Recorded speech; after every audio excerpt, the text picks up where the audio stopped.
In the shadows of Nazi-occupied Paris, a voice crackles through the airwaves, transmitting secrets that could change the fate of World War II. The woman behind the microphone speaks in code, her gentle fingers dancing across radio keys with deadly precision. But who would suspect that this fearless operative, known only as Madeline, is actually an Indian princess who traded palace walls for the most dangerous game of her life? Princess Noor Inayat Khan enters our story in 1940s London, a world away from the Mughal courts of her ancestry. Born to Indian royalty and raised in the mystical traditions of Sufism, she seems an unlikely candidate for espionage. Her father, a renowned musician and spiritual teacher, filled her childhood with poetry, music, and tales of ancient wisdom. Yet beneath her ethereal exterior burns something far more dangerous, an unshakable moral conviction that evil must be fought, no matter the cost. When Britain calls for volunteers to join the Special Operations Executive, Noor steps forward. Her fluency in French, combined with her radio operator training, makes her invaluable. But there's something else that sets her apart. An almost supernatural ability to remain invisible while hiding in plain sight. The British intelligence officers are initially skeptical. Can this delicate princess, who writes children's stories and practices meditation, really survive in Nazi-occupied territory? They're about to discover that the most dangerous femme fatales aren't always the ones you expect. In September 1943, Noor parachutes into occupied France under the code name Madeleine. Her mission seems straightforward. Operate a wireless radio, transmitting crucial intelligence back to London.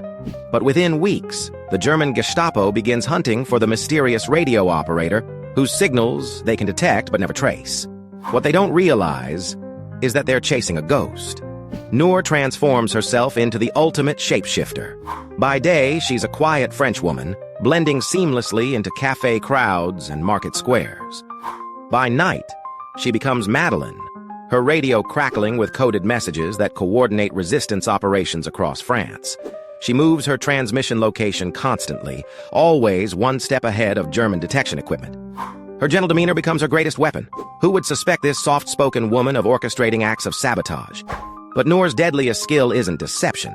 It's her unwavering commitment to her fellow agents. When the Paris resistance network begins collapsing around her, captured agents tortured and executed, Noor faces an impossible choice. London orders her to return immediately. The mission is compromised, her life in mortal danger. Any rational operative would flee. Instead, Noor chooses to stay. For 3 months, she operates as the last remaining radio link between London and the French resistance. She knows the Germans are closing in, knows that every transmission could be her last. Yet she continues broadcasting, her coded messages becoming lifelines for other agents still operating in the shadows. She's no longer just a radio operator. She's become the nervous system of the entire resistance network. The Gestapo finally traces her signal in October 1943. When they burst into her safe house, expecting to find a hardened male operative, they discover instead a young woman calmly destroying her radio equipment. But even in capture, Noor's game isn't over. She immediately begins planning her escape, studying her guards' routines with the same meticulous attention she once gave to radio frequencies. Her first escape attempt nearly succeeds. Slipping from her cell in the dead of night, she makes it to the prison's outer walls before recapture. The Germans, now realizing they've captured no ordinary prisoner, chain her hands and feet.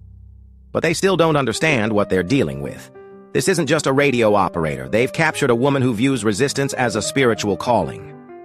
In her final months at Dachau concentration camp, fellow prisoners remember Noor sharing stories and maintaining hope even in humanity's darkest hour.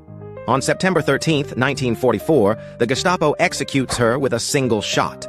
Her last word, witnesses report, is liberté. Princess Noor Inayat Khan wielded power not through seduction or manipulation, but through something far more dangerous, absolute moral courage. She proved that the deadliest femme fatale might be the one who fights not for personal gain, but for principles worth dying for. Her radio game changed history, transmitting not just military intelligence, but hope itself across occupied Europe. Today, a memorial in London honors the Indian princess who became Britain's most unlikely secret weapon, reminding us that true power sometimes whispers through the airwaves in the gentlest voice.